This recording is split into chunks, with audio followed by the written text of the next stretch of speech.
ಚಾಲಕನ ನಿಯಂತ್ರಣ ತಪ್ಪಿ ಕಾರು ರಸ್ತೆ ಬದಿಯ ಮರಕ್ಕೆ ಡಿಕ್ಕಿ ಹೊಡೆದ ಪರಿಣಾಮ ವಾಹನ ಚಾಲಕ ಸ್ಥಳದಲ್ಲೇ ಮೃತಪಟ್ಟಿರುವ ದುರ್ಘಟನೆ ಕೋಲಾರ ಜಿಲ್ಲೆಯ ಶ್ರೀನಿವಾಸಪುರ ತಾಲೂಕಿನ ಮೇಸಗಾನಹಳ್ಳಿ ಕ್ರಾಸ್ ಸಮೀಪ ನಡೆದಿದೆ.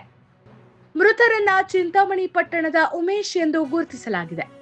ಇವರು ಪತ್ರಿಕೆ ಸಾಗಾಟ ಮಾಡುತ್ತಿದ್ದ ವಾಹನದ ಚಾಲಕರಾಗಿದ್ದು, ಯಲ್ದೂರು ಗ್ರಾಮದಲ್ಲಿ ಪತ್ರಿಕೆಗಳನ್ನು ವಿತರಣೆ ಮಾಡಿ ವಾಪಸ್ಸು ತೆರಳುತ್ತಿದ್ದ ವೇಳೆ ಈ ಅಪಘಾತ ಸಂಭವಿಸಿದೆ ಎಂದು ತಿಳಿದು ಬಂದಿದೆ.